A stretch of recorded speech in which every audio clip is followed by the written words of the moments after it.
E nā mana, e nā reo, e nā karangatanga maha o te motu, tēnā koutou katoa. E te mana whenua o nai tua horiri, tēnā koutou. E nā pukengama, e nā akongama, e nā hoama, e mihi ana ki a koutou katoa. Nō mai haere mai ki tēnei pō whakanuia. Nō reira, one more. E mea ana te whakatūki. Ka whati i te tai, ka pau te torea. Nō reira, tēnā koutou, a tēnā koutou katoa. Ko e ahau, no wiwi taku tīpuna, ko Lisa toko ingoa, he kaimahi ahau ki te Pokapura ka hinonga, Māori ora. Welcome, greetings to you all, and welcome to this evening of celebration. We would like to acknowledge all of you from the places and spaces you have joined us for tonight. We acknowledge the Mana authority, the tribal authority over Canterbury, Waitaha region tonight, the local sub-tribe Ngāi Tuahuriri from the iwi of Ngāi Tahu. Welcome. To our students, our families, our friends, welcome to you all, and congratulations already to all our students who have completed this year's Summer Startup Program. No mai haere mai, welcome to this evening of celebration. My name is Lisa. I am the Innovation Lead here at the Center for Entrepreneurship. You may have picked from my accent, originally from France, that's what I said in my little mihi. And I've been very pleased to follow this Summer Startup Program for the last 5 years and called Aotearoa my home for the last 6. An appropriate proverb that I've mentioned in my mihi as well is when the tide recedes, the oyster catcher strikes. This Ngāi Tahu proverb speaks to the importance of reading the conditions, being prepared with the skills, knowledge, timing, and making most of the opportunities when they arise, which is all what we are about here at the Center for Entrepreneurship. It's my great pleasure to introduce our MC tonight. She's someone who is very close to our heart here at UCE, not only because she has been an amazing community builder for the last 2 months and part of this cohort. Also, she's a UCE Summer Startup Program alumni and the founder of Shenanigans. Her name is Ali Kennedy. And in closing, greetings to you all, warm welcome to you all again. I hope you enjoy tonight's celebration of our students. Ali, the stage is yours. Thank you.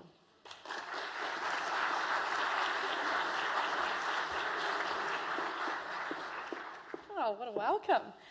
Good evening, everyone. Welcome to the Summer Showcase, or Summer Startup Showcase 2025.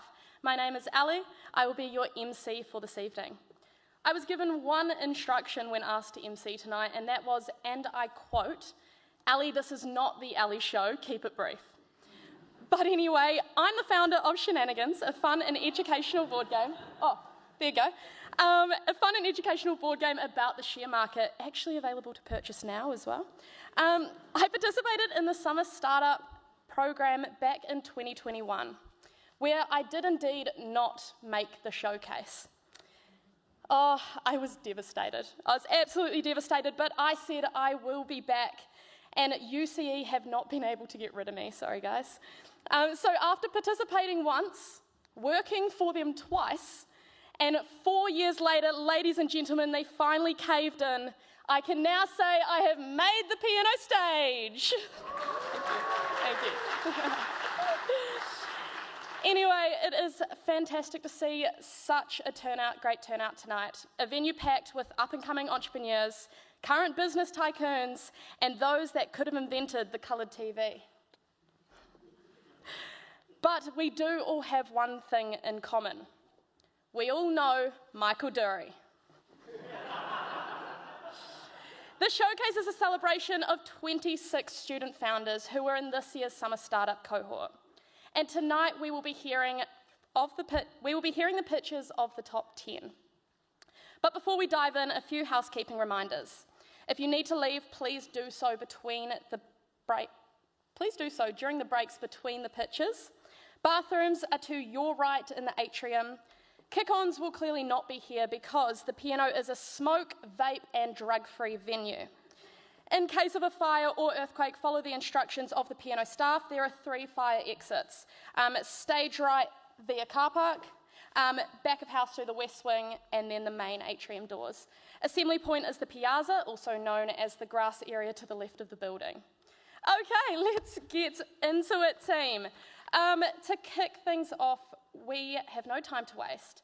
I would like to introduce a key supporter of the Summer Startup Program and the Entrepreneurship Centre, Executive Dean of the Business School, Paul Ballantyne, to say a few words. Woo!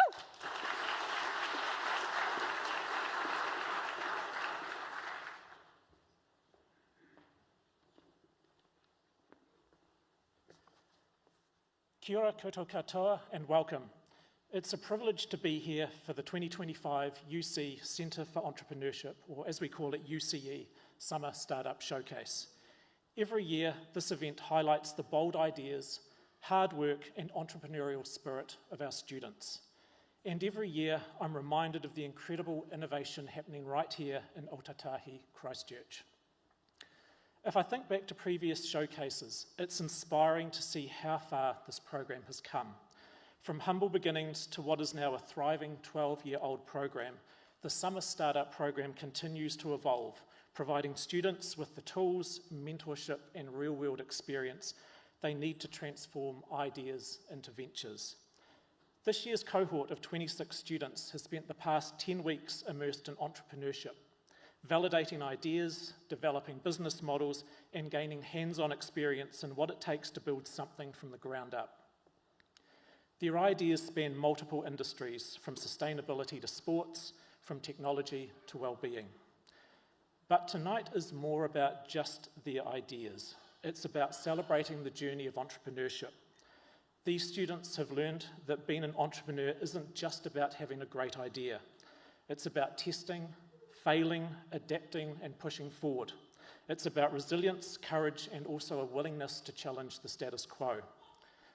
UCE has been a key pillar of the business school for over a decade. Its impact extends far beyond the walls of the university, shaping Ōtautahi's startup ecosystem and the broader business landscape of Aotearoa. Since its inception, UCE has supported the creation of hundreds of ventures, many of which have gone on to achieve national and international success.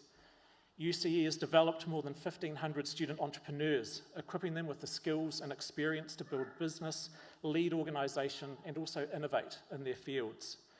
It's connected with students and mentors, investors and business leaders, creating an invaluable network of support that continues long after they leave the program. We've seen incredible success stories emerge from UCE, ventures like Indigo and Iris, Vixt, Komodo Wellbeing, Kiwi Fibre and EndoSoothe, and I have no doubt that the names we hear tonight will soon be added to that list. Entrepreneurship also doesn't happen in isolation. It thrives in a dynamic, supportive ecosystem, one where ideas can be tested, challenged and refined with the help of mentors, advisors and industry leaders.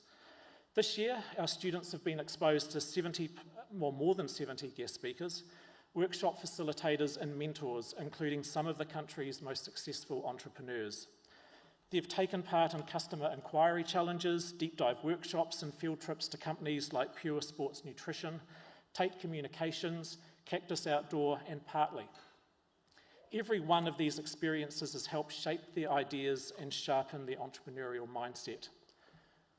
To all the mentors, guest speakers and industry partners who have contributed, thank you. Thank you very much for what you have done.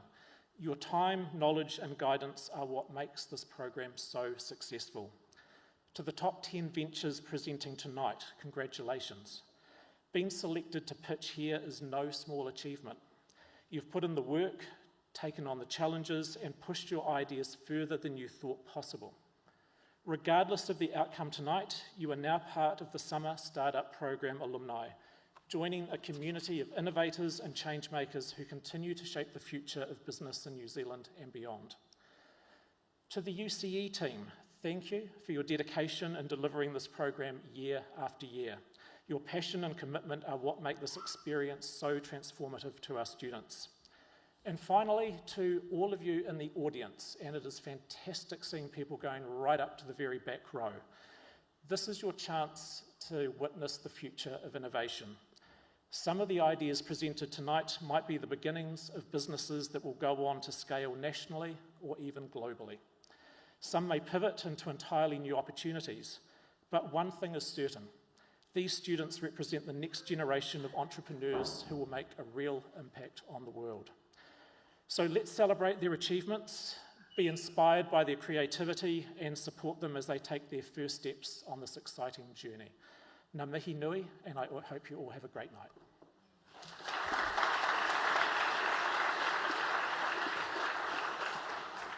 Thank you, Paul. Moving right into our next speaker, we have one of the judges from my year of the Summer Startup Program. He crushed my dreams and he made me cry. But as the director of the Centre for Entrepreneurship, he did his job because boy did it motivate me. So please join me in giving a warm welcome to Jared Quinn.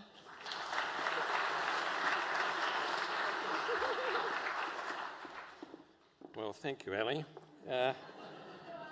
First person I made cry at UCE, but thank you. Kia ora everybody, nā mai haere mai, ke tēnei hui hui nā. He tino tātoko kato katoa o te Piukapu Rakahinonga. Welcome to this UCE and the Tikura Umanga Business School event. Our fundamental task at UCE is to help our students become world-class entrepreneurs and change makers. And if we add in the Change Makers program participants, we're now up to helping and supporting over 2,600 students in the creation of 650 ventures. These ventures have delivered, as Paul said, a lot of social, cultural, environmental and commercial impact, employed many people and raised tens of millions of dollars in capital. Now, in Summer Startup, students get to explore what it's like to be an entrepreneur, because we want our students to believe that they can actually spot or actually create an opportunity and then go after it. And we've had some successes. Paul mentioned a few, but think also of Korure, Tini, VXT you mentioned Banker, MedSalv, Etik, and I probably wouldn't get on the stage to announce the awards if I didn't mention Shenanigans. Yes. Okay, it's not an easy time to be running entrepreneurship because every year we have to raise over $100,000 to provide a very small scholarship to the Summer Startup participants. And this is so that they can focus on developing their venture over summer when otherwise they'd be out working a summer job to cover their living expenses. It's not an easy time for fundraising, so I want to make mention of three very special supporters. This year's Summer Startup was made possible by an exceptionally generous donation from the Tate Contel Trust and Tate International. You probably realise that Tate Communications was the company that spawned the tech industry in Canterbury. Having previously focused on growing science, technology, engineering and math talent, Tate have used this opportunity to begin sponsoring UCE and the entrepreneurial talent that will be necessary to commercialise some of these great technologies and make the impact they deserve. Aside from the Contel sponsorship, the Tate International team have been supporting the cohort with real-world commercialisation experiences and advice. Not only did Tate provide money for the majority of the cohort scholarships, it's provided a seed fund where we can make development grants to some of the ventures to continue accelerating their journey. And you imagine the difference if a fledgling venture can access information and advice at a stage when it's too early to give away equity and they can do it from a development grant provided by Tate Communications. Our heartfelt thanks. Trustee Charlotte Walsh, who's here tonight, said they've been impressed with and inspired by the teams coming through the Summer Startup program, and they look forward to seeing where they'll go. Secondly, Chartered Accountants New Zealand have included UCE in their strategic partner network, providing chartered accountants in residence at UCE access to technologies and industry connections. And thirdly, a shout out to VXT, which created an integrated voice over internet protocol phone system for recruiters, for accountants and for lawyers. Luke Campbell and Lucy Turner created VXT after participating in Summer Startup 2020. So VXT has provided scholarships for the last 2 cohorts, and they're starting that cycle that means our alumni are beginning to encourage and look after the people that are coming after them.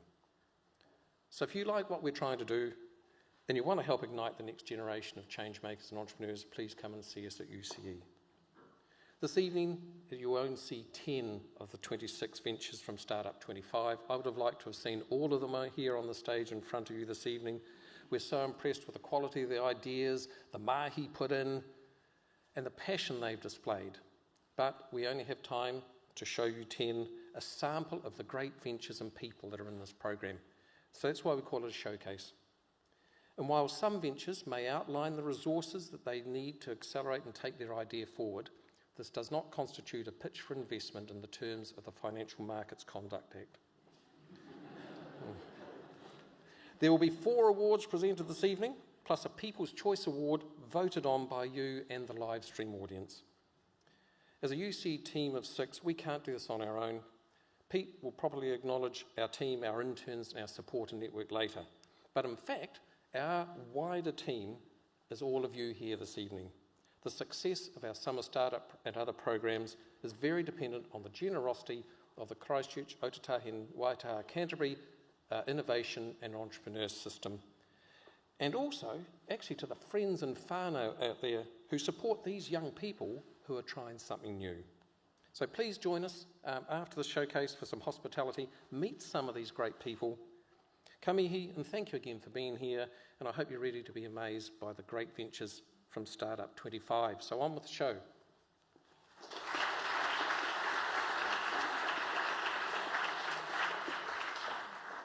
Thank you, Jared. You saved yourself there. Well done. Congrats. Finally, to give a quick, and he did just scare me beforehand saying, I might just wing it, so we'll see how this goes. But to give a quick overview of the past 10 weeks, the man who has led the Summer Startup program for the past 2 years, dedicated to developing students' potential, and I truly mean it when I say the passion he has for student success is next to none. So please join me in welcoming Pete Howard, the Student Innovation Lead of UCE, to the stage.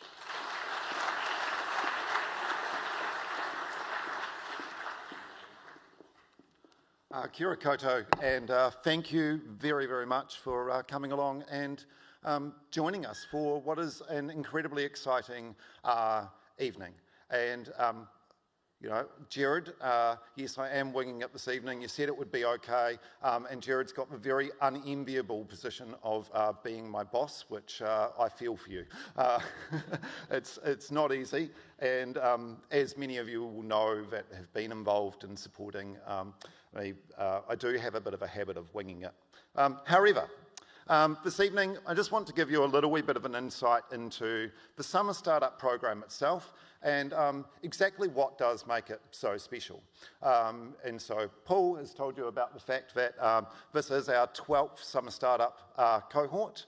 And it's been my privilege to be able to help lead the program for the past 2 years. I want to acknowledge Lisa and the rest of the team for all of the hard work that they've done. This year, we've had probably one of our largest cohorts to date with 26 participants and ventures. They've been supported with $100,000 in scholarships to make it possible for them to focus on exploring and developing their ventures over 10 weeks. And this has been made possible with the support of over 70 speakers, workshop facilitators, and mentors. So we will be thanking you all, but to all of you that have contributed your time, thank you so much. A big part of the Summer Startup program that makes it different is it's really about bringing students into the real world, taking their ideas from the lecture theatres and labs and giving them the opportunity to really explore putting that into practice in real life. And so we do that through bringing together seasoned entrepreneurs and industry professionals who provide a series of interactive workshops, come in to share their stories as inspiring speakers, provide coaching and speed mentoring, and we've had a plethora of entrepreneurial field trips where a variety of successful startups and established organisations in Ōtautahi have opened up their doors to share what they do in the day-to-day, which is amazing. There's this aspect with the Summer Startup Program where on the one hand, what we're wanting to be able to do is try to get our participants to go and validate their ventures, to explore with customers the desirability and viability of their ventures, but to also have a bias to action, because that's kind of one of the quintessential elements of entrepreneurs and entrepreneurship is learning by doing. Over the 10 weeks, we have taken participants through a journey where we very much start off with getting them to focus first of all on their goals, their motivations, the entrepreneurial mindset, and kind of that quintessential core of exactly what it takes to bring a venture into life. We use a lot of design thinking tools, focus participants on going and discovering the root of their problems with customers, and to validate that. Going through and encouraging them to prototype, develop minimum viable products, develop their business models, and then through into branding, marketing, financial aspects of accounting, intellectual property, and then really kind of like finally tying them off by ensuring that they have the support of the wider entrepreneurship ecosystem, have an understanding of what investors are looking for and what pathways of support are available to them post-program. As has been alluded to, it would have been really nice to have been able to have all of our ventures up here this evening. I wholeheartedly believe that there's at least a half a dozen in this year's cohort that aren't getting the opportunity to be here tonight that really did deserve to be able to also showcase their venture. This cohort, I believe the overall standard has been one of the best cohorts we've had to date. They've had really strong ideas, they've been driven, and it's actually been kind of hard sitting on my shoes to be able to select the real stars, because so many of them have been so good. So with no further ado, it is the time to get the show on the road, and thank you once again.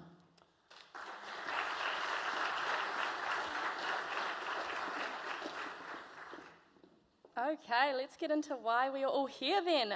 It is time for pitches. I have had the privilege of hanging out with the 26 amazing participants of this year's Summer Startup Program in a professional and also a social sense. So I am very excited for them to finally get to showcase the top 10 of what they have to present to you. Before we get into pitches, these businesses might be the next big thing, but I do have to do a quick disclaimer. The financials, bear with me here. The Financial Markets Authority would like us to remind you that no offer to invest is being made today. You should not rely on any information presented here today in any information decision. So on that note, if you do have money to spend, head to shenanigans.co.nz and purchase your game today. Thank you. Okay, not the Ali Show. Anyway, it's pitch time. Our first pitch of the night. He is normally found on the cricket pitch, but tonight it is about his business pitch. So stepping up to the crease is Arush with his business, Azman.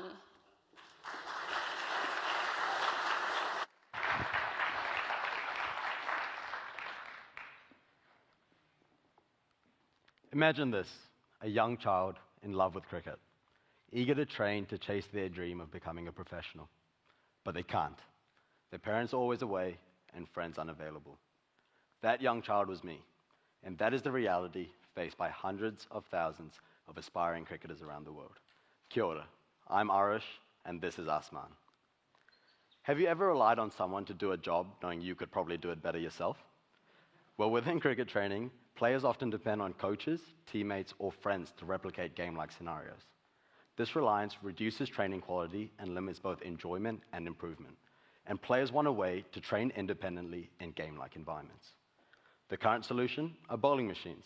However, current machines are outdated with little innovation.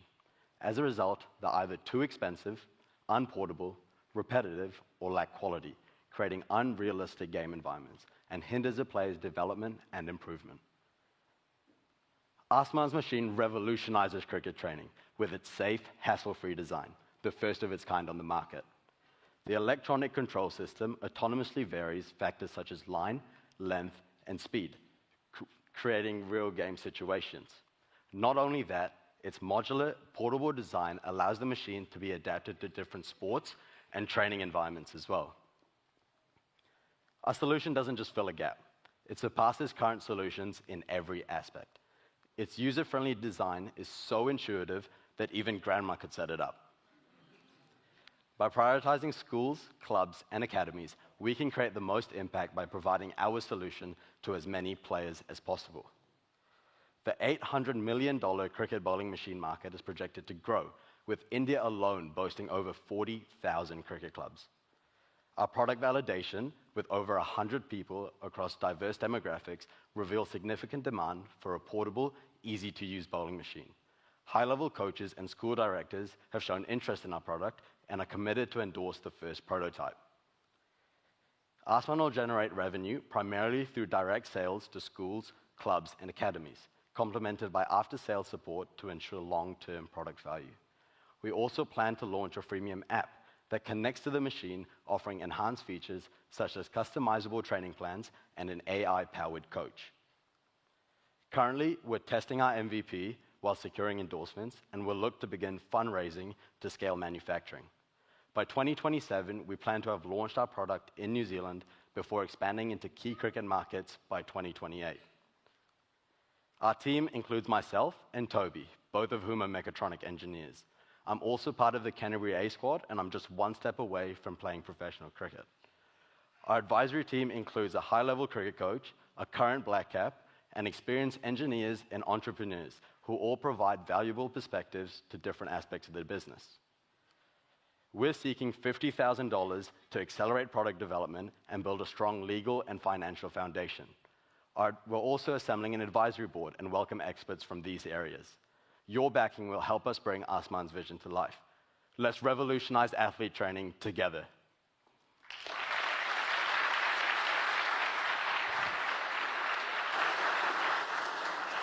Amazing work, Arush. Way to kick us off. And hey, you really hit that one out of the park. Okay, next student to pitch is here to prove size really does matter. One hair care tablet at a time. So please give it up for Emily and her business, Froth.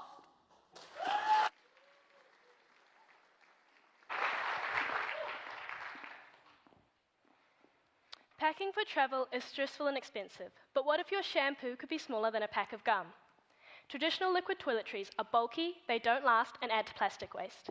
While shampoo bars are an improvement, they are messy to store, unhygienic, and fail to meet user expectations. Businesses and travelers need a more sustainable, convenient solution. Not only that, but 150 million tons of single-use toiletry plastic is discarded by the hotel industry yearly. That is enough to fill 40,000 Olympic-sized swimming pools. Where do you think all that goes? Single-use plastic is destroying the beautiful places we travel to. So as a chemical formulation scientist, I utilize sustainable chemical technology to create Froth. Froth offers dissolvable shampoo and conditioner tablets that are compact, lightweight, and designed for travel. They're made with biodegradable, naturally derived ingredients, and they're activated by water and friction, so they stay stable in the shower until needed. No need to worry about overweight bags or getting caught by liquid restrictions. Froth helps you live a little lighter. Not only that, but the innovative formula reduces waste across the entire product lifecycle, from product waste, plastic waste, water waste, chemical waste, and carbon emissions. All this in one tiny game-changing tablet, For froth and airports, size really does matter. Competitors in the industry don't measure up. Froth offers a product that is long-lasting, effective, and sustainable. And with the rise in demand for convenience, consumers are on the lookout for the next innovative product, and they're willing to pay for it. With over 260 million women traveling each year, our target market is 18 to 35-year-old women. We'll initially build trust in the market by selling direct to consumer through e-commerce websites such as Froth, and also collaborating with travel influencers and local social groups. Even the price margins will have you frothing, with a pack of 15 tablets lasting around 2 months, costing around $13.95. With the cost to produce being $3.50, that is an 80% gross profit margin and a 300% markup. To make an impact, Froth will sell directly to businesses through B2B avenues with hotels, airlines, and hostels using white label contracts. With over 18 million guest rooms available every day globally, there is room for significant growth. Not only that, plastic regulations are coming in banning single-use plastic toiletry bottles, so hotels are on the lookout for alternatives. And Froth offers a product that not only meets their sustainability goals, but also reduces their plastic disposal costs and their storage costs. People believe in a future with Froth, and we're solving big problems with little solutions. We recently won the Women Entrepreneur Grant from the Christchurch Foundation, was the Red Bull representative at the Red Bull Basement, an innovation competition where we placed top 10 out of 40 countries. We're also in the global semi-finals for the Microsoft Imagine Cup. At this stage, we've finished formulation, packaging, initial quality, and stability testing, with support from my board in marketing, cosmetics, and manufacturing. We're revolutionizing the travel experience while saving the environment one tablet at a time. Sign up on our website or follow our Instagram if you are frothing for the future.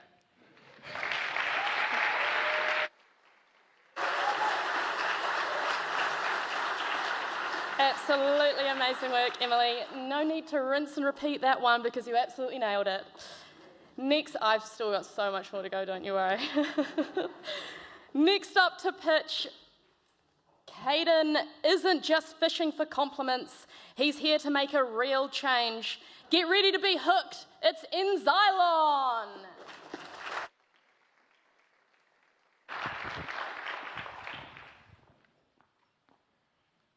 As a fisherman, I was horrified to find that 88% of all seafood consumed contains microplastics. 2/3 of all ocean waste is directly attributed to fishing, one of New Zealand's largest exports.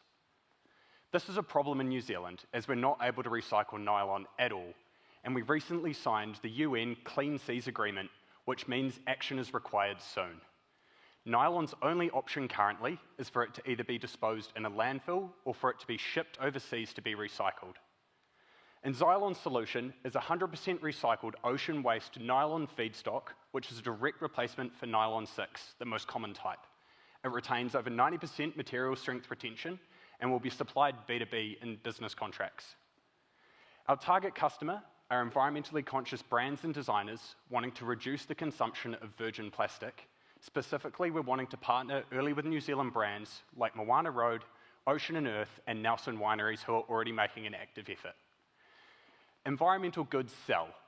For example, a pair of sunglasses using a sustainable material like nylon would be able to be resold for a price double standard market value for a cost increase of less than 70 cents per unit. An example of this in practice is that sustainable goods have been proven to grow 2.5 times faster than a comparable non-renewable product. New Zealand's nylon market currently is 125 tonne per year. Enzylon would like to capture roughly 10% of this in the first 5 years of operation.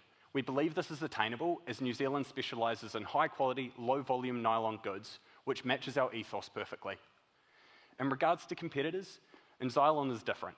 We're not only New Zealand's only nylon recycler, we're also additive-free and 100% ocean waste, which means we've got a cool product which also is at a competitive price of $22.80 per kilo.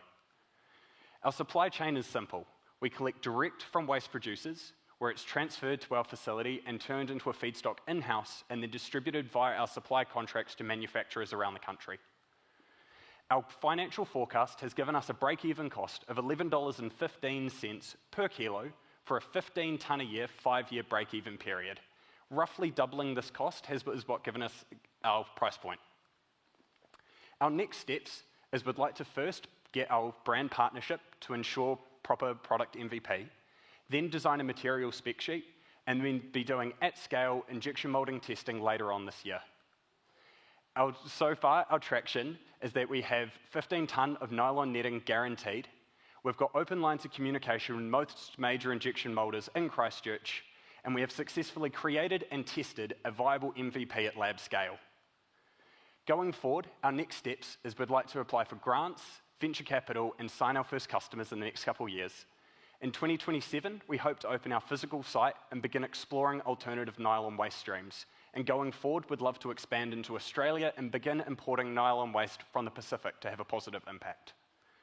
If this sounds like something you're interested in or have relevant experience for, or you're associated with a brand that is looking into alternative material solutions, please reach out to me via my personal email or my website and join us in reimagining plastics for tomorrow.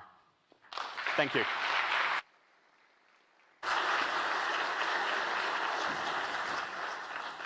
Well, that was just fantastic. Thank you. No fishy business there either. Well done, Caden. Next idea, she's tackling head protection head on. Please welcome Annette and her game-changing product, Ruru Headgear.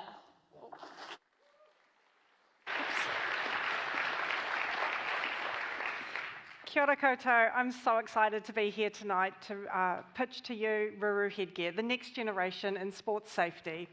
My name's Annette and I'm doing a PhD in mechanical engineering, investigating new technologies to help reduce the impact of head injuries in contact sports.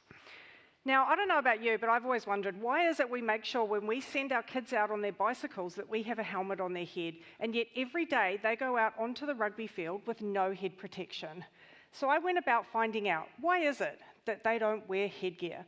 After interviewing 60 youth rugby players to find out, it was evident. They don't believe that headgear does anything, and in many cases, it actually may not be protecting them from brain injuries. And it's uncomfortable and it's inconvenient to wear. The solution? Ruru Headgear. Using novel 3D print materials never seen before in headgear, this headgear is lab tested and proven to mitigate the intensity of head impacts. Not only that, but we've added features such as reinforcement in the rear, as opposed to the standard lace-ups that offer no protection, dual-sided chin straps for ease of opening and closing, and cool designs, because we want kids to want to wear headgear when they're playing the game that they love. Headgear is available on the market at the moment, but a quick comparison to some of the key headgear units available in the stores in New Zealand, you can see that the features that Ruru Headgear offers are not currently available in other headgear units. The target market for this headgear primarily is youth rugby players. Between the ages of 8 and 18, kids are playing rugby for 10 years and receiving intensive head impacts that can lead to long-term consequential brain injuries. And we all know parents and coaches want to keep kids protected, so they are part of their target market. In New Zealand alone, there are over 95,000 youth rugby players, and in the world, over 8.4 million people play rugby. The roadmap to success for Ruru Headgear starts all the way back at the original market research that we conducted, through to prototype development that we have 4 at the moment, testing and getting an MVP product. Eventually, looking to sell this headgear in shops, B2B, and direct to consumers as well. I couldn't do this alone, and I am honoured to be surrounded by a team of industry and research professionals that are pushing Ruru Headgear along the path.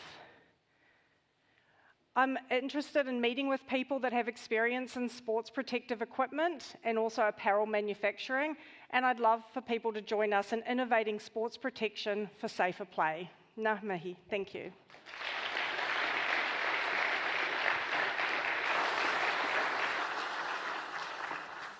I would say that pitch was an absolute knockout, but not anymore thanks to Ruru Headgear. Nice work, Annette.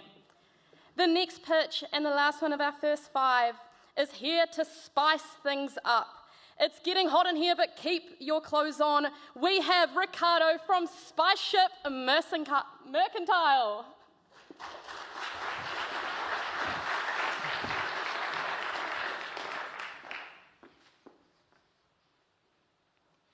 I love to cook at sea. It is the highlight of the day. But when we were sailing across the Atlantic Ocean, 1,000 miles from any land, we ran out of spices. And although we had plenty of fish and plenty of salt, our food became bland and tasteless, and the passage felt like it lasted forever. When I was traveling in Mexico, I got really sick and went to the doctor, and he told me that I needed to not eat Mexican food. This almost killed me from a broken heart. But if you look at what's in your taco seasoning packets, it's loaded with sugar, salt, and then there's other stuff like silicon dioxide. That's where Spice Ship Mercantile comes in. We're making nice spice mixes that have no MSG, no salt, and no preservatives. Having conversations with elite athletes, they shared the struggle to have low-calorie seasoning. A lot of them are actually just loading salt onto their meals. Also, home chefs are looking for healthier options. In New Zealand, this year, we're expected to spend $300 million on the spice market, and consumption is expected to grow at 4.5% every year. We're positioning ourselves as a gourmet spice company and providing global flavors as the market for more international flavors in the pantry expands. During the summer startup program, I've made 3 different spice mixes that are packaged and for sale now. And we've got another 5 that are developed and ready to be packaged. We took them to markets, and so far the feedback has been really positive. In fact, tonight there's samples of our garden herb blend that are on salt-free potato chips. Our goal is to bring this to a global market using third-party distribution, and we're in the process of negotiating with contract packers and retailers. I'm Ricardo, and I've been studying chemical formulation to perfect our blends, and my wife Jennifer is an MBA. She's a project manager. She's done all of the design work and the taste testing on our products. So, our website is now live, we hope, yes. So we launched it today, and you should be able to go on and buy a spice mix if you want. We also put a little discount code over by where the potato chips are. So if you're in the food industry, or you know anyone who is, and you want to reach out, please do so, and savor the journey with us.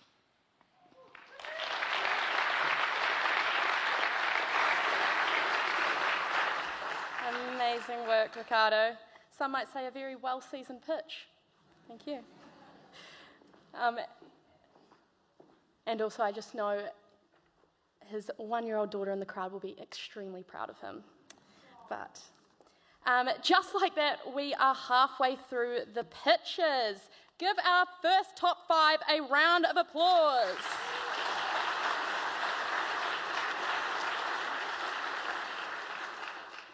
They're in order of alphabetical, by the way, not the top 5, just to put that one out there. Okay, to mix things up before we get on to the rest of the pitches, I'm super excited about our next guest speaker of the night. Emma and her co-founder Renee, who unfortunately can't be here tonight, are both alumni of the Summer Startup Program, participating in 2024 with their business Teeny. Teeny is shaking up the market with their oat milk powder.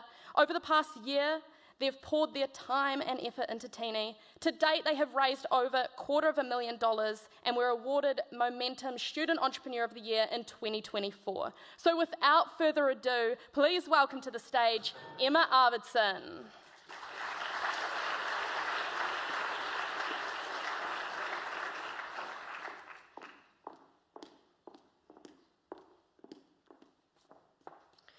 I just want to say to everyone that can hear me behind stage, you've all done incredibly well so far. It is not easy up here. It's absolutely terrifying.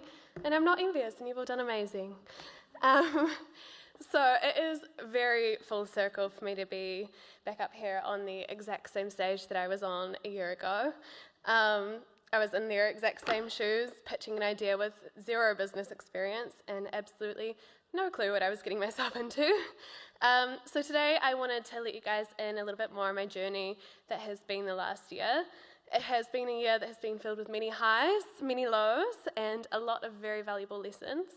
But before I dive into all the excitement of the present, I thought that it would be fitting to go back in time a little bit and let you know how we even started on Teeny.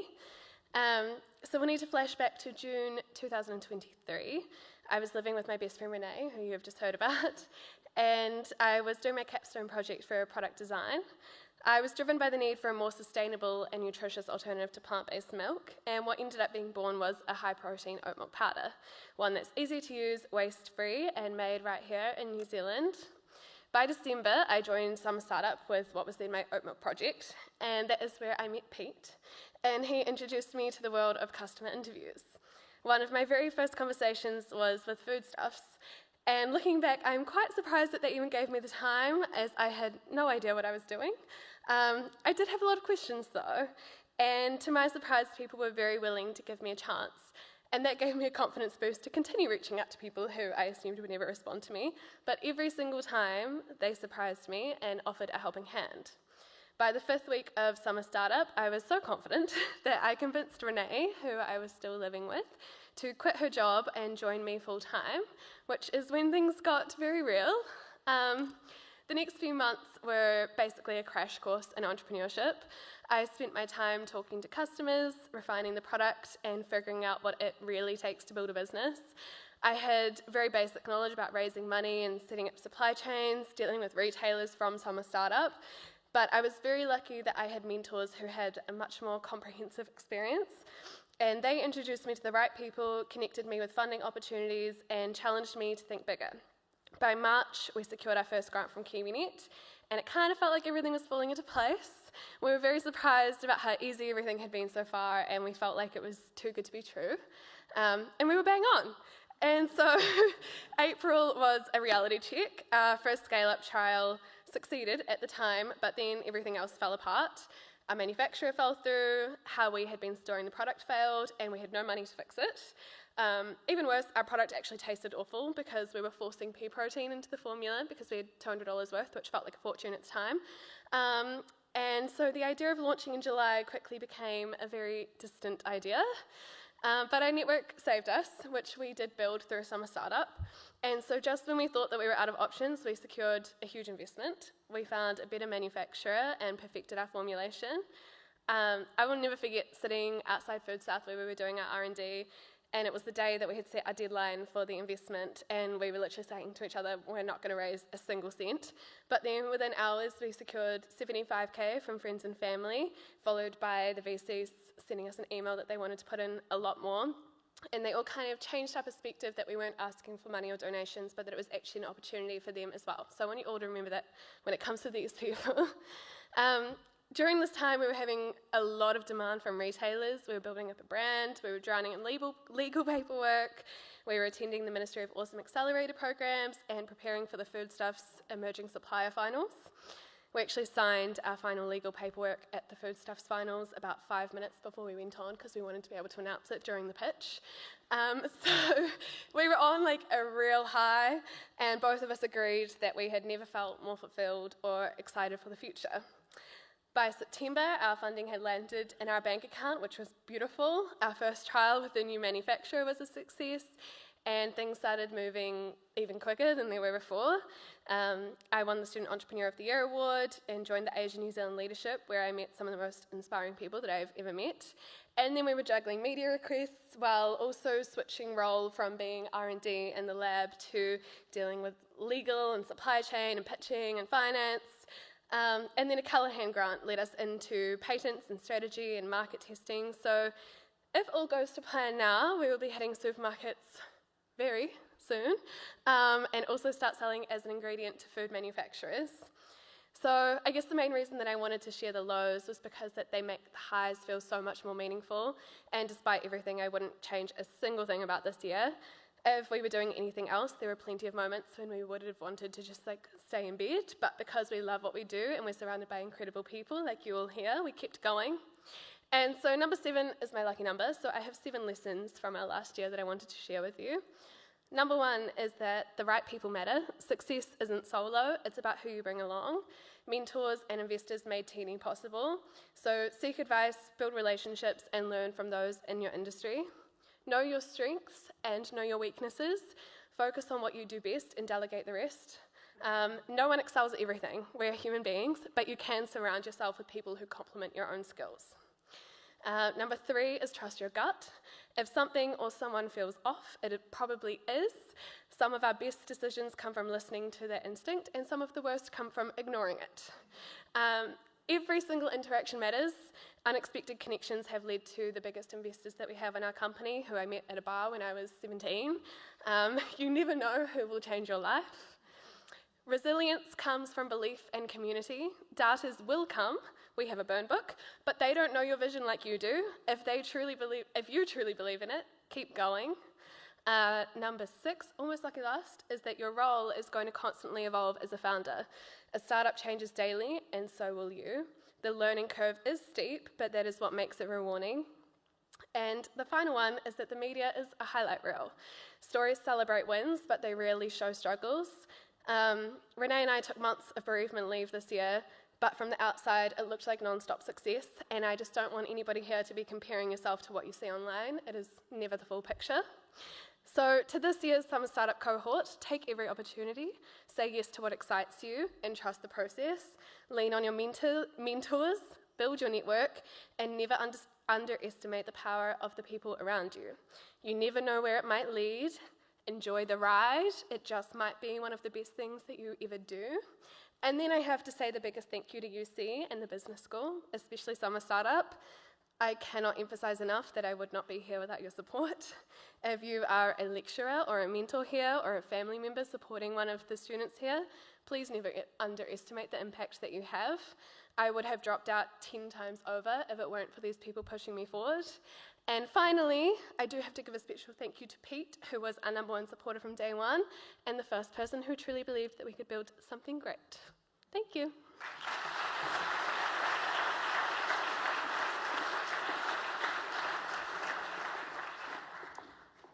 Thank you very much, Emma. Absolutely amazing words. And as a loyal oat milk drinker, I have tried it, and I have to say I cannot wait for it to hit the supermarket shelves. So all the best with the future with Teeny. Okay, should we get back into the next round of pitching? I knew that was going to be the case. So team, we're going to need a little bit more energy than that. Should we get back into the pitches? Okay. There is no time to waste. So next up to pitch, she's daring to sterilize a dirty problem while steering the herd to safer solutions. We have Jade from Sterneedle. Woo!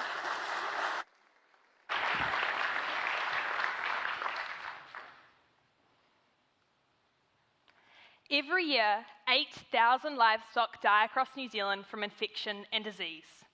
This is equal to $12 million lost in our agriculture industry, primarily due to dirty needles. because it's impossible to tell when a needle is contaminated. And when vaccinating herds, there is just no time to change to a clean needle in between each animal. Despite the law stating that during livestock injections, vaccination needles should be sterilised, most farmers don't know. I found this when I spoke to over 100 farmers, and 70% of them said they didn't know they had to sterilise the needle. 85% said they don't sterilise the needle as it's too time-consuming and expensive, and the 5 livestock vets that I've spoken with say that over 80% of abscesses they treat are caused by a dirty needle. So what is currently being done?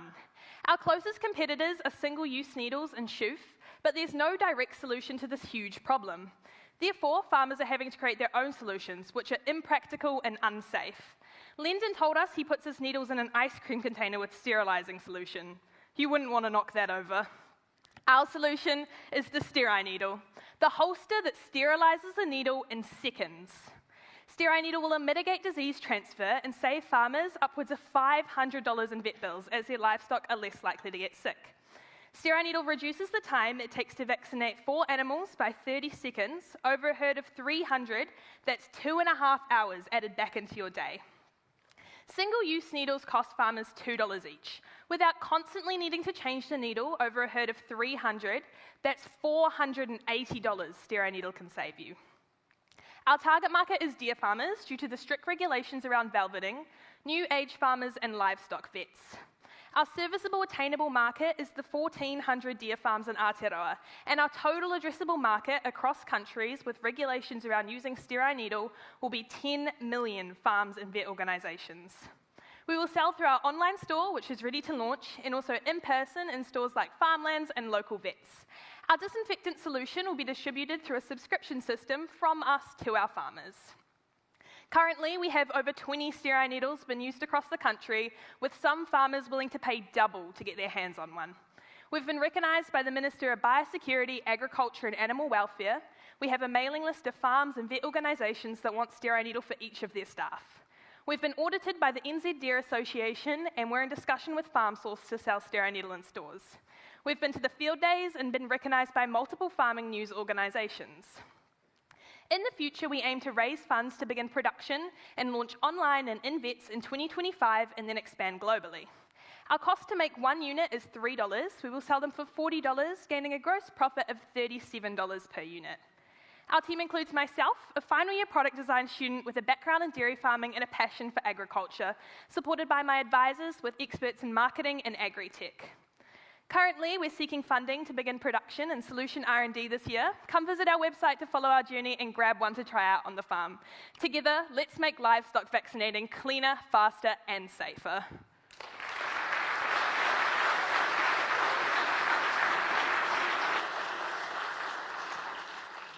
As always, Jade, that pitch was absolutely on point. Truly got a great shot at success. Well done. Next up to pitch, strap on your boots and get ready for an adventure.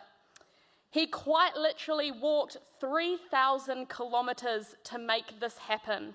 Please welcome Jack from Trail Sail.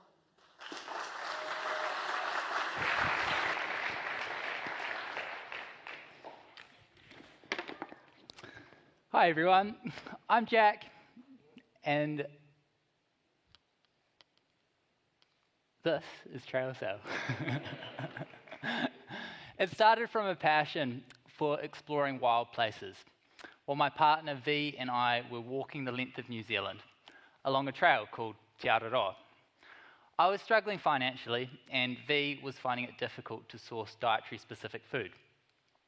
We learnt that others were also finding it difficult to source food, and they were struggling with time pressure. Now, on such adventures, you need to pre-pack and deliver food parcels to locations along the trail that do not have grocery stores. This is V undertaking that time-consuming and logistically challenging task. To solve these challenges, we built a resupply service that saves people days of pre-trip planning, ensures they have access to dietary-specific food, and are not caught out in small towns paying excessive prices, as I was. Our curated meal boxes consist of lightweight, long-life products that are categorically sorted into breakfast, lunch, and dinner. These parcels offer a time-saving and simplified solution for anyone packing food for an outdoors trip or adventure. Therefore, our target market expands beyond Te Araroa, and we can support both expert and less experienced outdoors people. We offer a range of products to accommodate our different customer segments. Currently, we're focused on building a tiered TA resupply service and a range of meal boxes for each of the New Zealand Great Walks, such as the Heaphy, Abel Tasman. We're also building an automated locker box to hold food parcels at trailheads around the country. Now, we have utilised social media, guerrilla marketing strategies, and incentivised word of mouth through including a small gift and note in each of our boxes. Our marketing strategy is built around inspiring and educating people to get out and explore in nature. Now, we were stoked to begin making sales in December and to now be seeing repeat customers. We've also received organic, unsolicited support from successful social media influencers and great feedback. We add a 35% margin to each of our boxes and have calculated a realistic revenue of $247,000 in our first year operating. This comes from our goal of selling 300 basic resupply packages and 500 Great Walk boxes. Now, we've been asked this question: is the New Zealand market big enough? To which we can really clearly say yes. With increasing popularity for Te Araroa, 50,000 annual Great Walkers, and a huge untapped market of Toa Aotearoa cyclists and other outdoor enthusiasts, there is plenty of opportunity to grow. Oh. That looks good. We see ourselves fueling a world of adventurers, explorers, and people getting outdoors. We're in this for the long run because our passion for pushing ourselves and others in nature is the root of this business. Okay? We need every bit of support to get our name, brand, and products out to customers. So please tell others about TrailSale when you're going on an adventure. Follow us on Instagram, and please contact us if you have any experience with marketing and can help us get our name out there. For everybody else, please visit our website by scanning this QR code and order a food parcel to fuel your next journey with TrailSale. Thank you.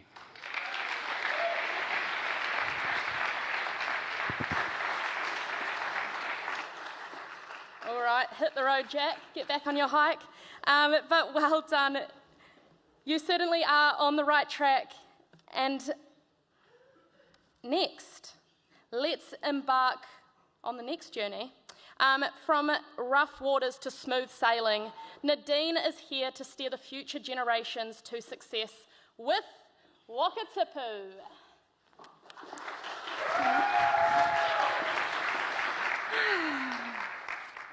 Kia ora koutou, my name is Nadine, and when I was growing up, money was really tight. And as kids, we became experts of the lemonade stand. As a mum now, my kids have had various interpretations of this, and when they were younger, it was pretty simple. But around 10 and 11, their ideas and interests grew. The problem was I could only find 2 physical books for younger children and a complete overwhelm of US-based online options.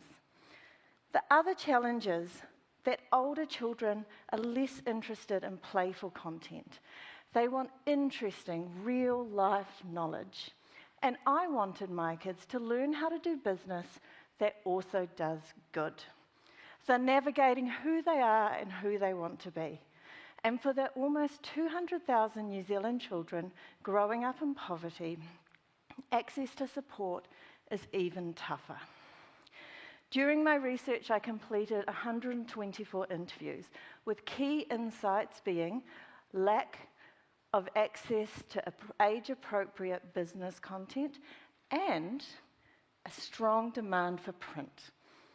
The solution is Wakatipu, a business that creates entrepreneurship books for 10 to 14-year-olds, incorporating mātauranga Māori to guide all children on a journey to strengthen their self-belief, explore their ideas, and help them to learn practical real-world business tools.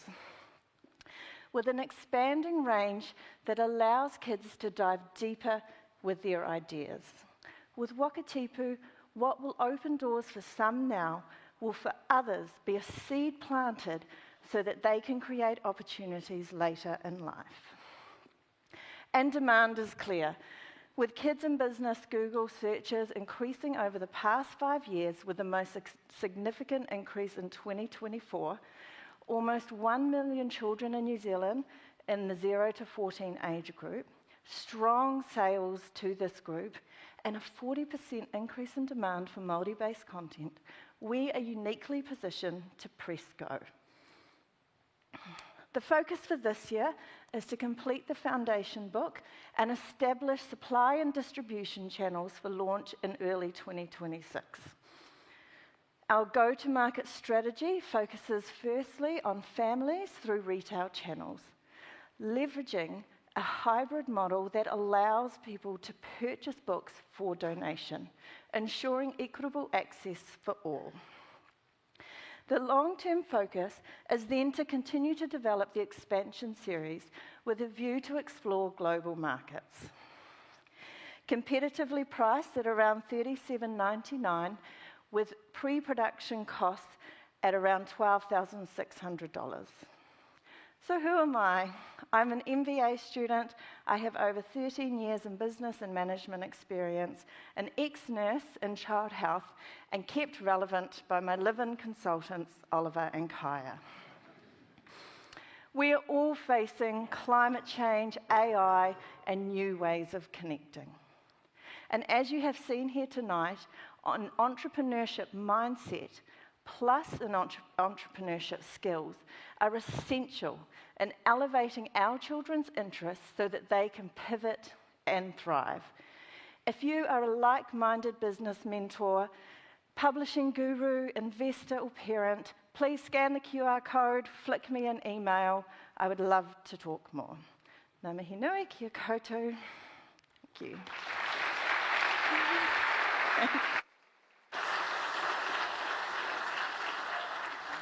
Absolutely amazing work, Nadine. Spoken from the heart, as always, and you'll certainly have children rowing in the right direction. Can I also just mention, her live-in consultants, who are somewhere in the crowd, are so committed that their attendance rate is probably higher than half the summer startup cohort here.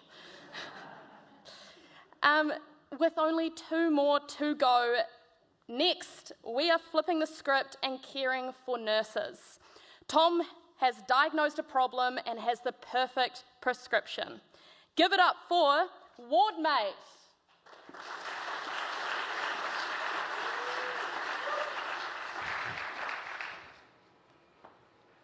My sister is a nurse, and sometimes she comes home with blood and bits of glass all over her hands because part of her job is opening small glass vials. She's lucky, though, because in some cases when people open these vials, they cut their digital artery, which, as you can imagine, cutting an artery, not a great situation to be in. The vials aren't the problem, though. The problem is that she can't carry the tools she needs to do this job safely. In fact, she can't carry the tools she needs to do many of her jobs safely. A quarter of nurses that we interviewed reported not carrying any equipment at all on their shift, except for a swipe card. It is clear that we need a solution, but what is it? Well, the Wardmate one. I'm Tom, co-founder and CEO of Wardmate, and I'd like to introduce you to this awesome thing. It is every vital tool a nurse needs in a small, compact, easy-to-manage package. While it is still under development, the Wardmate currently contains a huge variety of tools designed to solve the most common issues faced by medical and surgical ward nurses.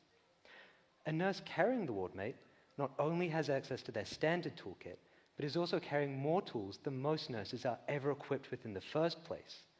It begs the question, though, does a multi-tool really fix the storage issue? And our research has shown that, yeah, absolutely. This is the interesting part. I can't actually tell you how many gazillions of dollars the personal nursing storage equipment market is worth because it isn't established. There's no competition. I can tell you, though, that there are 79,000 nurses in New Zealand. Selling the Wardmate at $80 each creates a market of 6.2 million, making a 40% market share, which is realistic given, again, no competition, $2.4 million. And of course, New Zealand is just the start. Australia has another 390,000 nurses. So what do I mean New Zealand is just the start? Well, we plan to grow this business organically for the first 200 sales to prove market viability. From there, we'll be engaging a contract manufacturer for mass distribution and a distributor, or other way around, for access to the Australian market. Following this, we'll be expanding our product range and offerings once the company has matured, because our research has given us a really solid foundation to do so. The ultimate end goal is to be able to export to Canada and the EU by the end of 2035. So where are we so far? Well, Wardmate is currently a team of 2 with an advisory board of 2 more, and our absolute crowning achievement is our months and months of research. We found this problem by listening to nurses. We developed the product by co-designing with nurses. We tested it by giving prototypes to nurses. I've spent hundreds of hours talking to nurses, and because of this, we have a product that is absolutely saturated with user value. And by the end of the year, I'll be able to give that product to my sister, so that she doesn't need to cut her hands open every time she tries to do her job. Now, if you're a nurse and you want to play with prototypes, a business genius and want to join our advisory board, a millionaire who wants to personally give me half of your wealth because I seem and am awesome, or if you're just generally curious, please don't hesitate to reach out. Thank you so much for listening, and I hope you have a wonderful evening.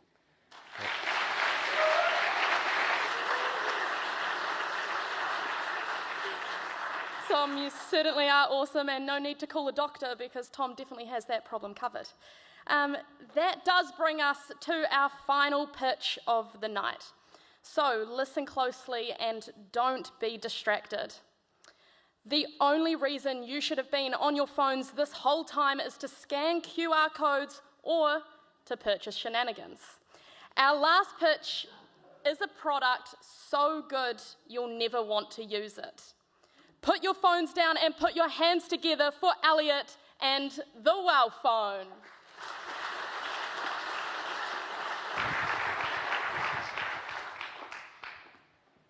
Everywhere you go, people are stuck looking at their devices.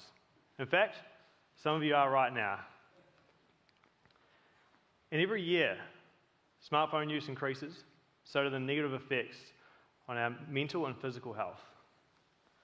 The correlation between increased levels of depression, anxiety, and suicide are just shocking.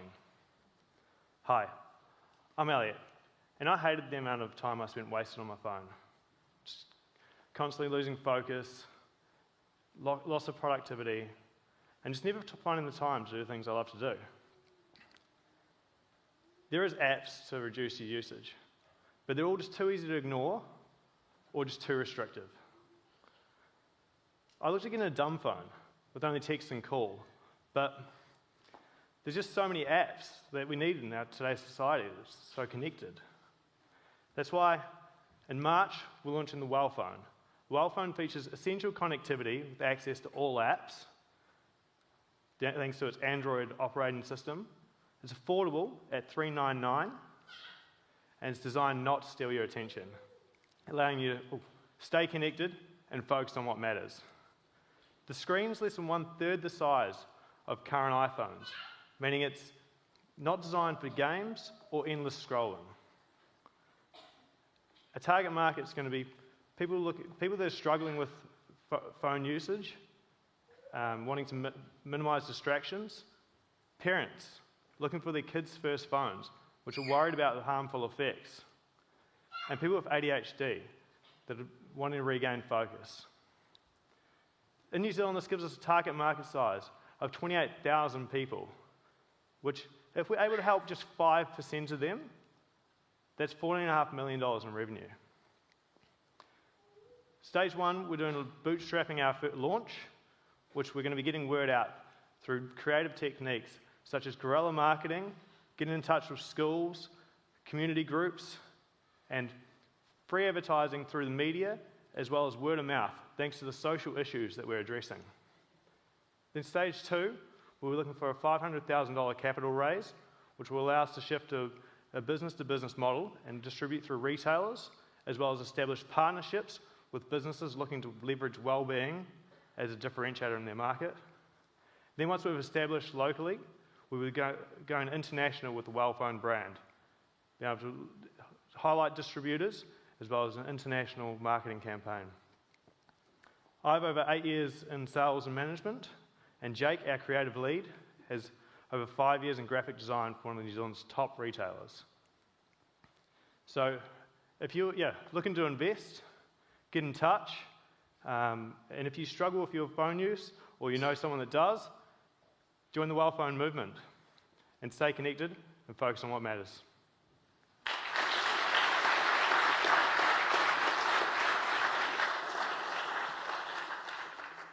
Well done, Elliot. From what I heard in between my texting, that pitch was great. And just like that team, the pitching is over. Can we please give a massive round of applause to our top 10?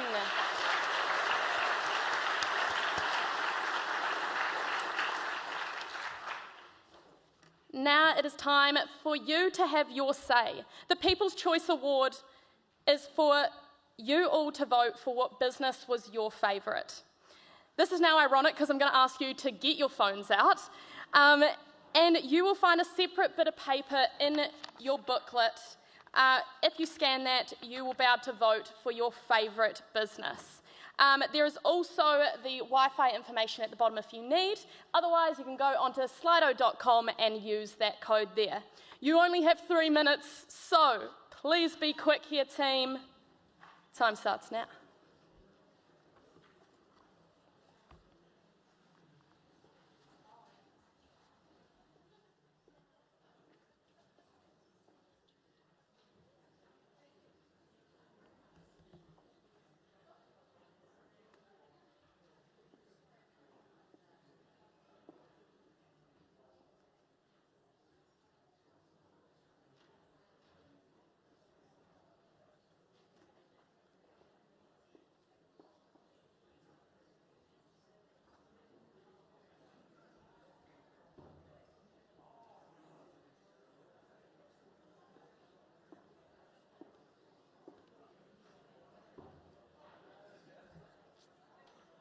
Hopefully it's somewhat working. Yep, worked. Oh, that was a quick vote. Am I allowed to vote? Probably not.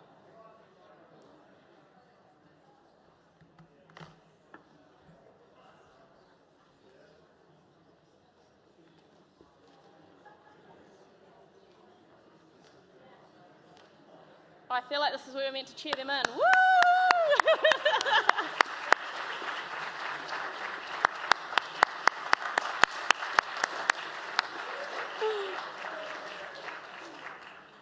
Not in the script, but you're welcome, guys.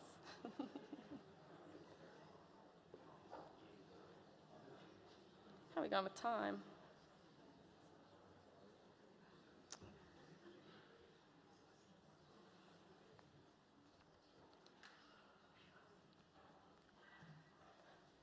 Okay. I will take the quieting down audience as a sign that most of us have now voted for People's Choice. The voting will stay open for a little bit longer, but without further ado, I will introduce our keynote speaker for this evening. He is an alumni from the 2017/18 Summer Startup cohort. Ron Park is a serial entrepreneur and started Korore back in the Entrepreneurship Centre, and it has not stopped accelerating since. Korore started as a standalone business selling green-lit muscle oil, and Ron now runs 5 multi-million-dollar companies and is truly putting New Zealand on the world map. Please welcome to the stage, self-proclaimed Muscle King, Ron Park.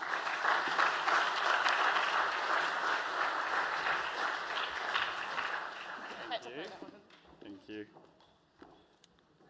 Kia ora, tēnā koutou, tēnā koutou, tēnā koutou katoa.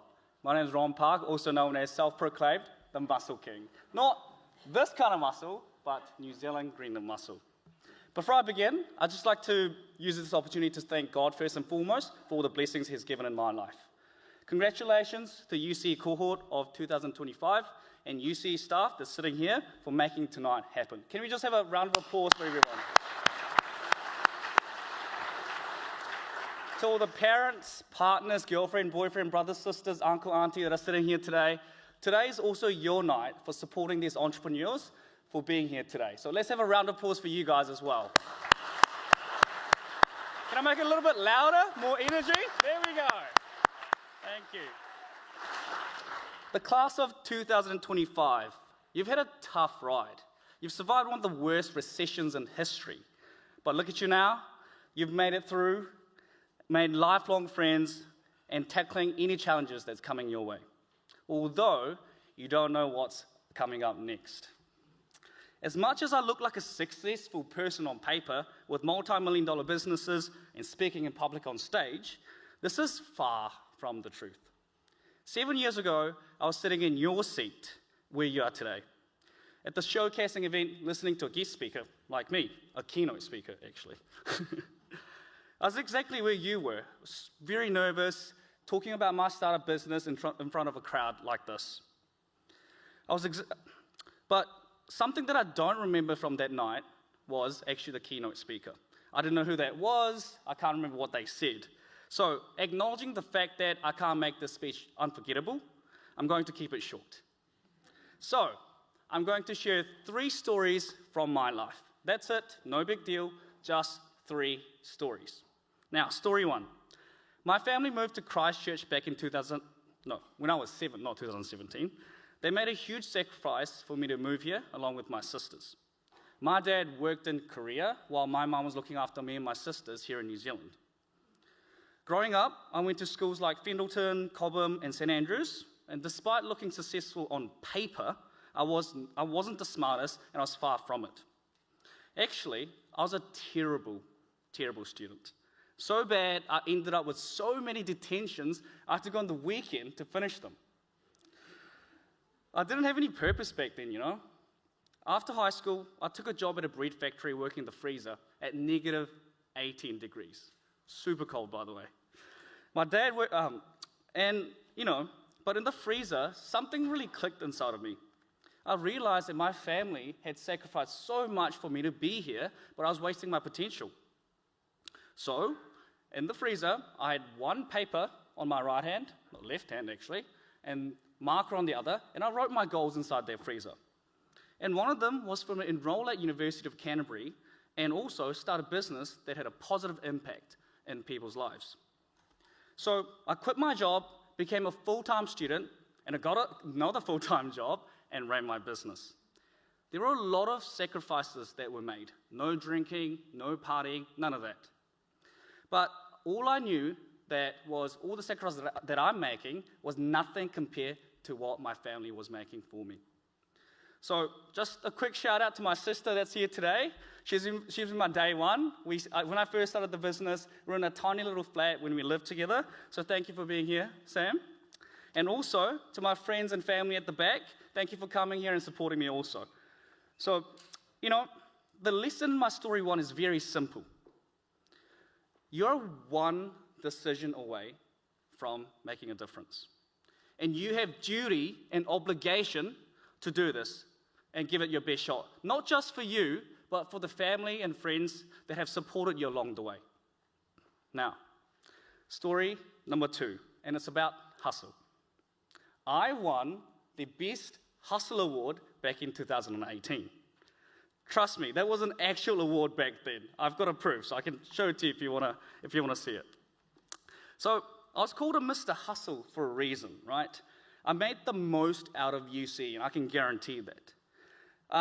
And what happened was, I was there for 3 years, right? 3 years. During that time, I didn't pay rent. I used the storage for free. I used the 3D printers. I ate there, drank all the coffee, drank all the milk, and even showered and slept there in many occasions.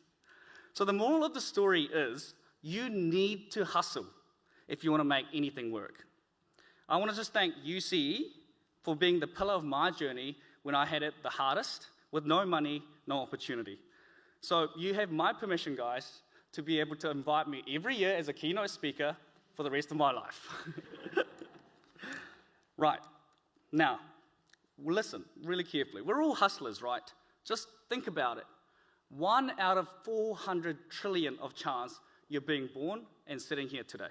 400 trillion, okay? We're all born hustlers. So you guys, keep going, don't give up. Nothing is handed out to you, so you just go out there and get it.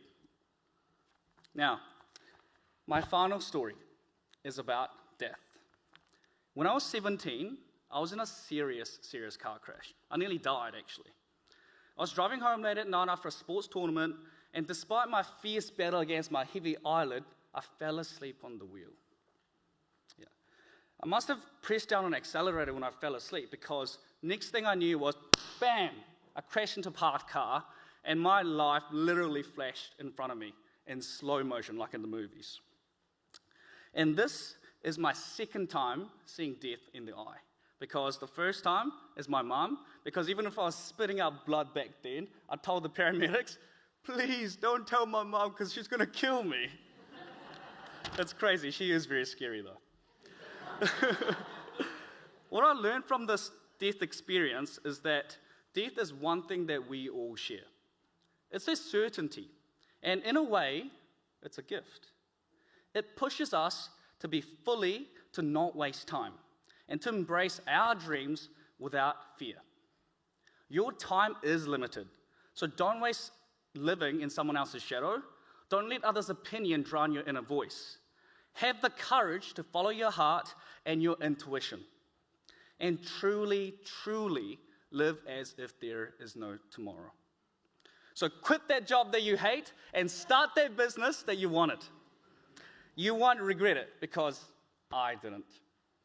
Here's my final message to you all today.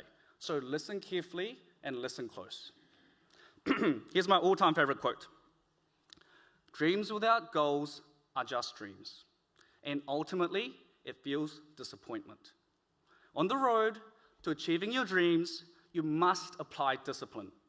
More importantly, consistency. Because without discipline, you won't start. And without consistency, you won't finish. So dream big, my friends, but do remember that good things take time, so be consistent. Congratulations once again, and you should all be proud of yourselves. Thank you.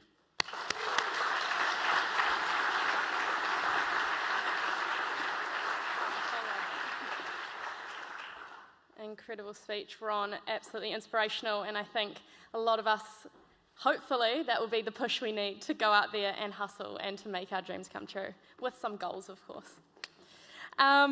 Okay, we are now down to the awards part of the evening.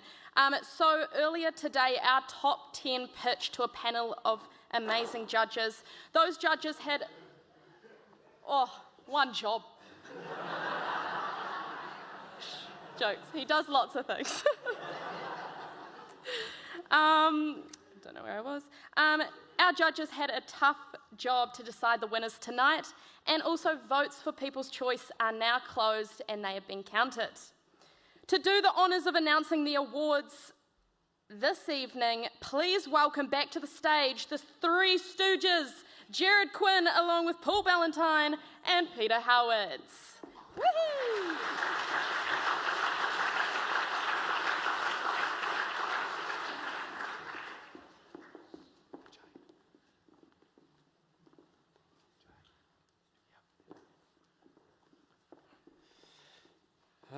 Now, I don't have 3 stories like Ron, but I only have one story to share, and that was that my wife, who in her own right is a later in life innovator, asked me what it's like this week to put on a show like this every year. But the answer, I think, is pretty simple when you see from our alumni to our MC to our cohort the amazing breadth of talent, the diversity of thought, and the passion that people put into making a difference. So it's actually quite easy. So we are now down to the climax of the evening. The deliberation between the judges was robust and vigorous, they described it, due to the really high calibre of the pitches. The judges mentioned that it was obvious that everyone in the program had embraced the spirit and the content of the program, and done the mahi to get to where they are today. And that overall the ventures had a really good grounding in where they are today, a realism, but where they can go with some ambition and further support. So without further ado, the recipient of the People's Choice Award of $250 appealed to a significant proportion of the live and live stream audience, and the venture which struck a chord with you is Steering Needle.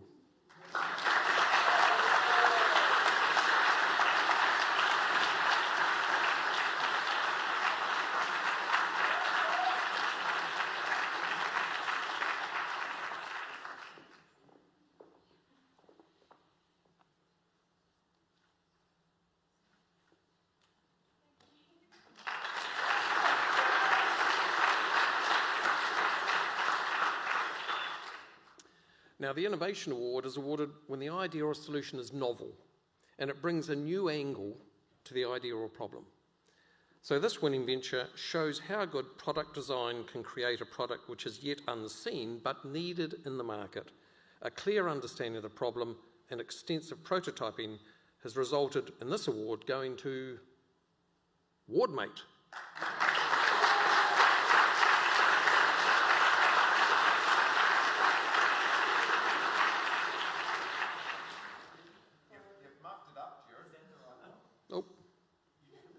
Innovative Award, I believe.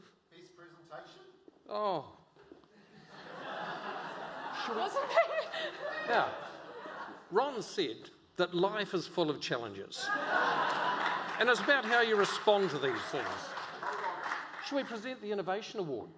No. Oh. We'll finish the best presentation, eh? Thanks, Pete. Thanks, Pete. All right. It's no surprise who's going to win the Innovation Award. Okay, the Presentation Award of $500 celebrates a pitch which contains all the necessary information and has clearly presented its proposition in a compelling and engaging way. The winning presentation contained the right information at the right level to inform and persuade the judges and presented a compelling argument for support. The recipient could answer questions well with supplementary information they had readily available. Come back, Steering Needle.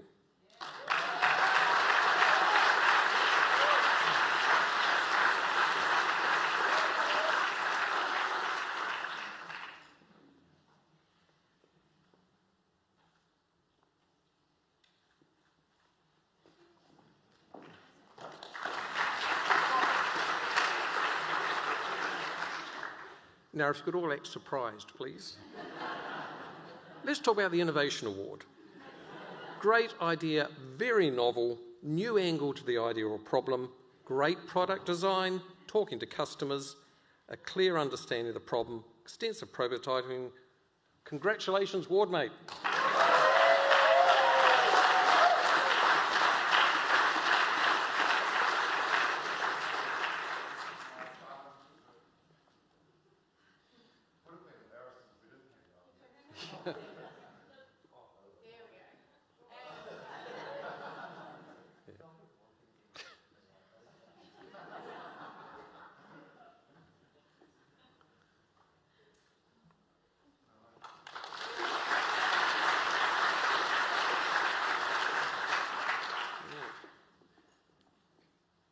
Hopefully it's the Impact Award. This is awarded to the venture where the solution addresses a problem, could well be implemented, but could make a significant positive impact in the world.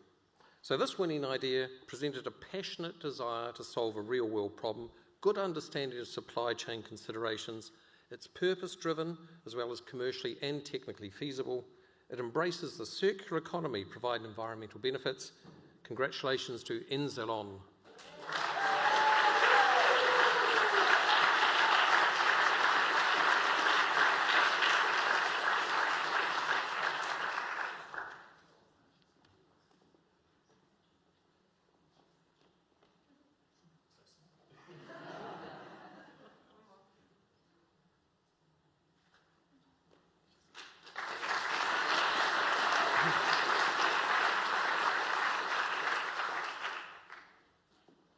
And now to our final award, the Most Well-Developed Venture Award of $500 recognises the venture which overall has successfully integrated the elements of problem, solution, market, business model, feasibility, and pitch. So the winner has ticked all the boxes, which means they could launch tomorrow. Their combination of authentic story, product development, and marketing has resulted in a clear, phased pathway to market and successful commercialisation. It's a bit of a sweep. Welcome back, Steering Needle.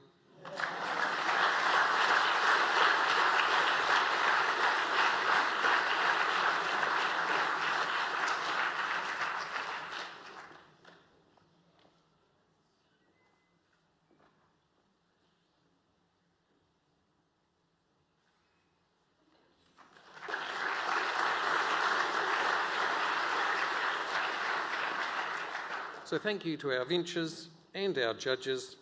To all the students, look, while not every venture received an award, you're all amazing and don't give up. Ron said so.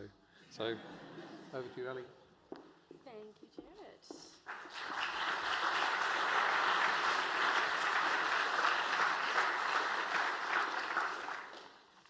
Huge congratulations to all those winners, so incredibly deserved. I would also like to take this time, though, to congratulate every single one of the 26 founders who participated in this year's Summer Startup. You are all so deserving of so much and worked incredibly hard.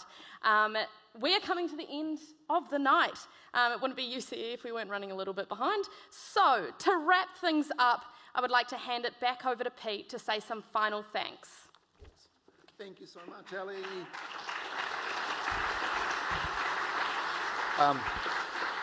Hopefully we'll end on a high and we won't have any more misdemeanours. I am winging it as per usual.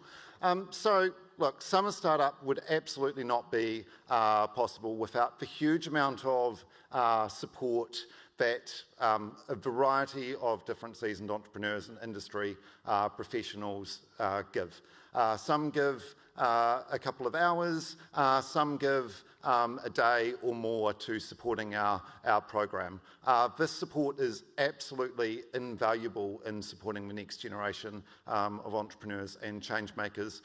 So thank you very much. Can we please give it a round of applause to all of the people here that have contributed.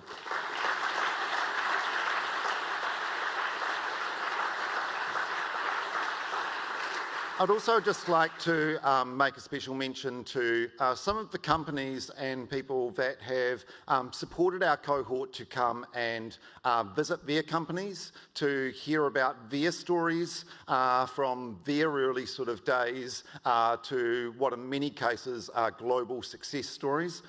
So thank you very much to Pure Sports Nutrition, Take Communications, Cactus Outdoors, Peerage Products, Dynamic Controls, Partly, and Ministry of Awesome.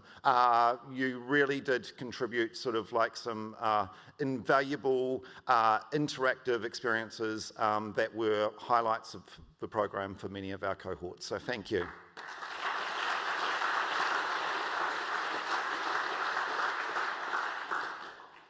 So the showcase judges, who I'll get to shortly, actually kind of got the easy job, you know. They still had to give up their morning this morning to listen to all of the pitches, make some of the hard decisions. But this year, with a cohort of 26, our all-pitch judges, Christian Walsh, Louise Webster, and Rachel Triplow, deserve a really special bit of our appreciation and gratitude. They gave up a whole day to listen to pitches and had a very challenging job in selecting the top 10. So thank you very much.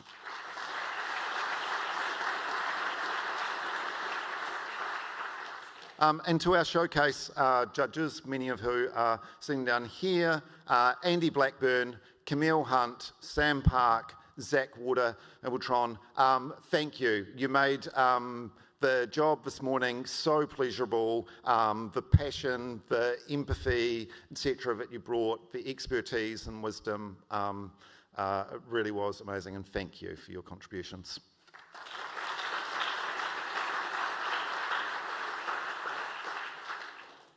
And then really what is incredibly important to mention is the support that the Tate Foundation and Chartered Accountants Australia, New Zealand have given in making the Summer Startup Program possible. If we weren't able to offer our students scholarships, this program would simply not be viable. I, for one, have been a little wee bit on the side of not necessarily wanting to see Summer Startup become a program where students get course credits, because I believe that they've got to have that burning desire in their hearts to want to bring their ventures into life. But that is not possible without us being able to offer these scholarships that allow students to be able to support themselves over the summer and to invest in some early stages. So thank you, you really do make a difference in supporting the next generation.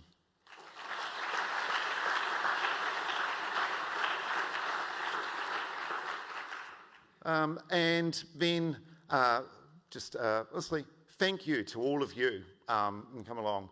We really do believe that Ōtautahi can be an absolute hub and beacon of nurturing a generation of entrepreneurs and startups. And it does require a village. And all of you being here tonight, supporting our ventures at this early stage, hopefully you'll look back in 5 to 10 years ago and go, I remember that venture before they were the next Afik, before they were the next VXT or Komodo Wellbeing or Karari. So really appreciate you being here and thank you.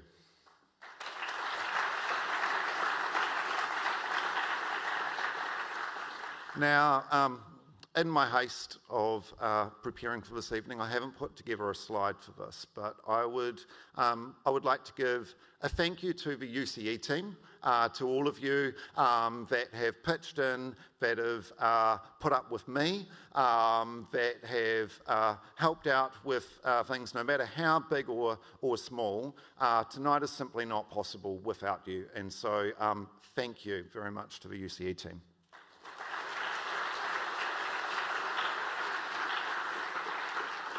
And the other mention that I just need to bring up is Ali Kennedy.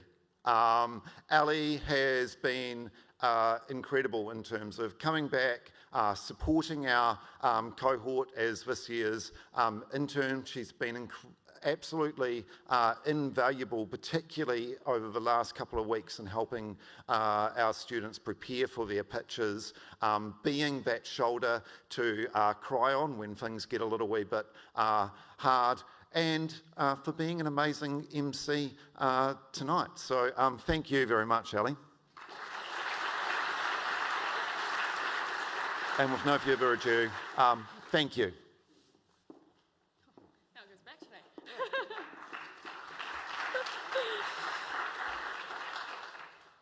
Well, I guess I've got to thank Pete as well, because the program wouldn't happen without you. So everything you do, thank you very much.